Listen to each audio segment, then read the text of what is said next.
Hello, fellow traders. 'Tis I, TheRumpledOne, coming to you Sunday, February the 12th. The year is 2023. Let's talk trading.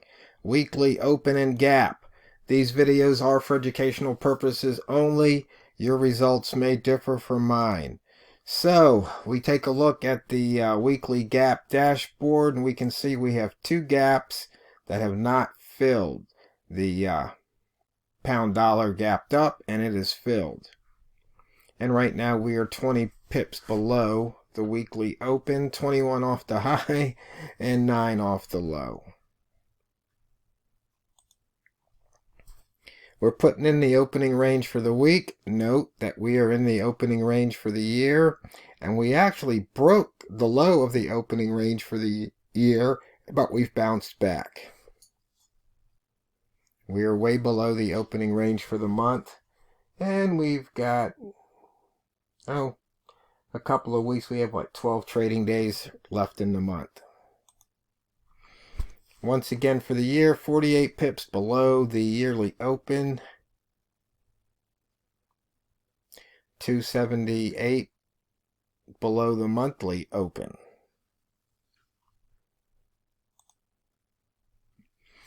We have an inside bar on the weekly 7 weeks ago, and we are inside those ranges. So look to go short around 120.01 and to go long at 121.25 to break the weekly.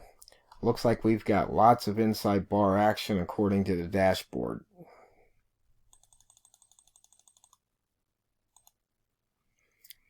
No pairs over 100. We're only 6 hours into today. I guess most traders probably were watching the Super Bowl. The Kansas City Chiefs and the refs won. Man, that holding call, pass interference, that was such a lame call. But anyway, that's over with. As you can see, we went right through the short zone. We haven't touched the buy zone yet, so we'll have to wait and see what happens.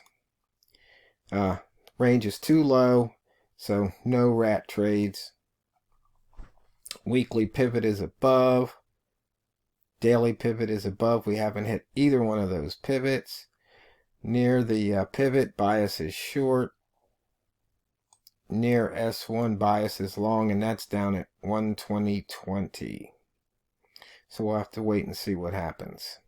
Right now, you see we're at 2041, 2042. As you all know, the 40s seem to be the launch pad, but the daily open is above this launch pad, so we'll have to be careful to see if it launches all the way back up to the 60s and beyond. As we can see here on the pivot chart with all the stats, we're below that daily pivot. You see we've got another missed one back there on February the 3rd.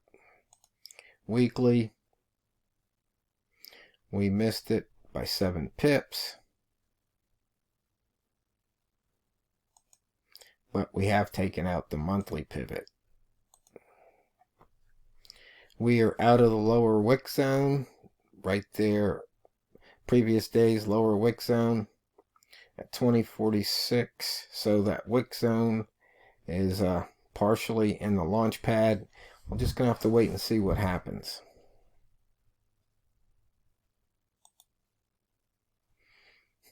$30 pips to 0 percentile. Once again, we're only 6 hours into the trading day. Not much happening range-wise.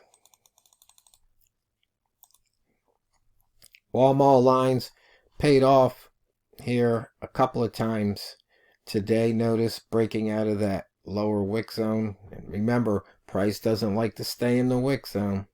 You know the statistics. And you can see we're coming off of that lower high, but notice the spread here. It's almost untradeable. Way too high for any scalping type trades. And that's something, we talk about waiting. Sometimes you have to wait for the spread to be right. And if the spread is off, it's going to be really hard to make those pips. It's just like giving your money away to the broker. You really have to be in it for the long term.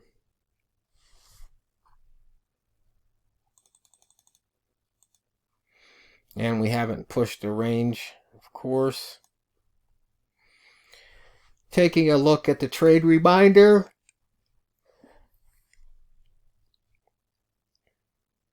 On the monthly chart, previous bar was an outside bar. Right now, the current bar is an inside bar. Sellers strong control. We take a look at the weekly. Prices between the wick zones right now, basically in the candle body. Sellers strong control. But we're fading the pivot to 120.69. Taking a look at the daily. Below the lower wick zone right now. Looks like price is trying to come back up. Daily's turning down. So we've got green, red, red, so turning down. Sellers strong control. Fade the pivot to 120.80.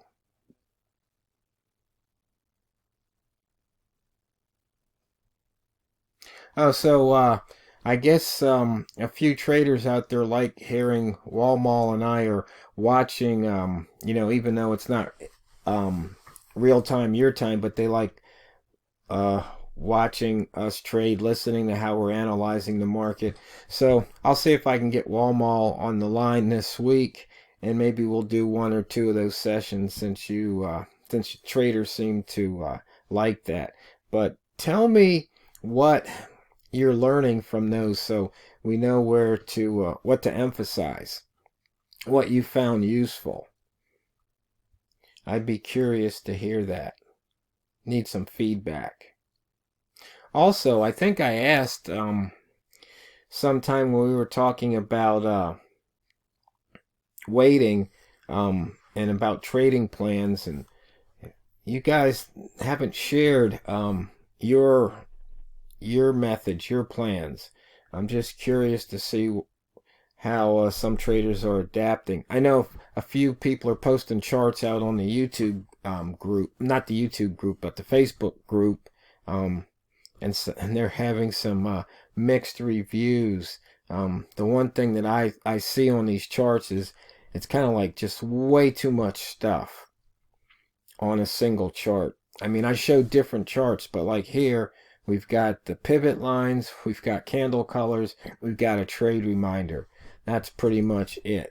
The clock, the Bambino flex indicator, just, you can look at that once. It's not going to change all day. It's saying, look for the shorts. And we've got the time here. So that's just a statistics chart. But here, we just have horizontal lines, a couple of multimeters, just to give us an idea what price is doing. Is it making lower highs or higher lows? And where close is in relation to those lower highs and higher lows. And the distance on close from the close to the open on each one of the chart periods. Horizontal lines off the 3-level ZZ. Big price, so we know where price is in relation to the daily low and the daily high. And you can see prices failing. Once again, put in a 2-ball. And actually, it looks like it wants to come down here and complete that imbalance, and then see if it turns around from that level.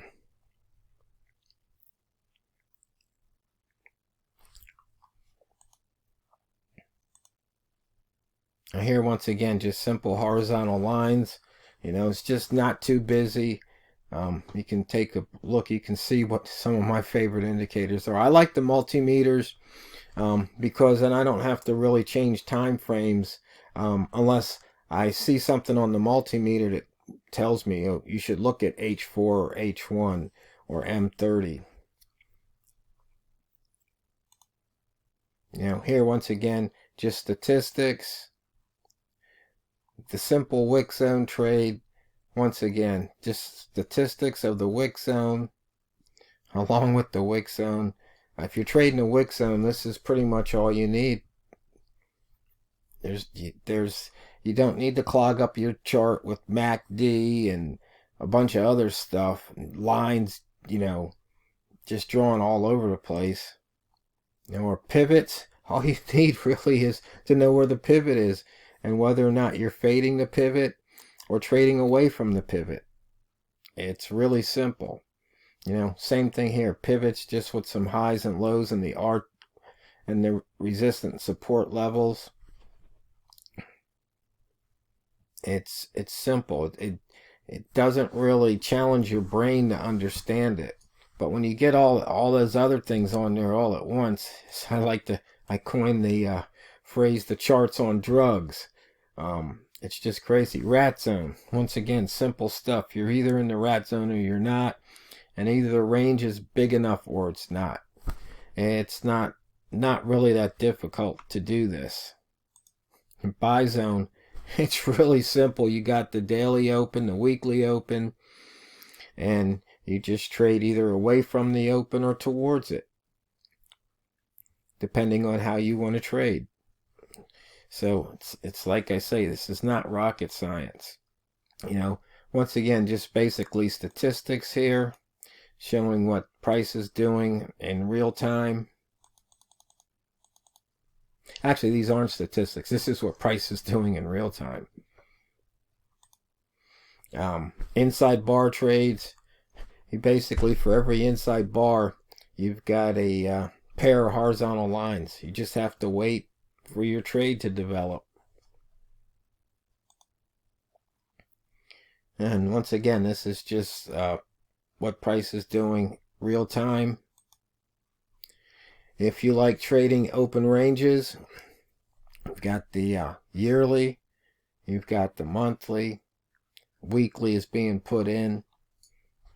It's not a difficult trade to do, but once again, we've got some, real-time gauges saying where price is in relation, in this case, to the year.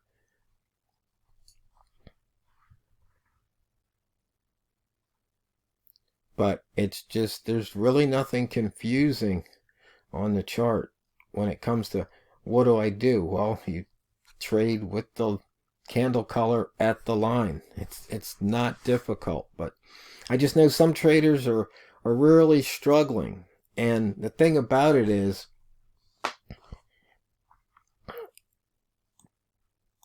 a lot of times what's tripping them up more than anything is the money management. I mean, there's no reason to have a 5 pip winning trade turn to a 5 pip or more losing trade.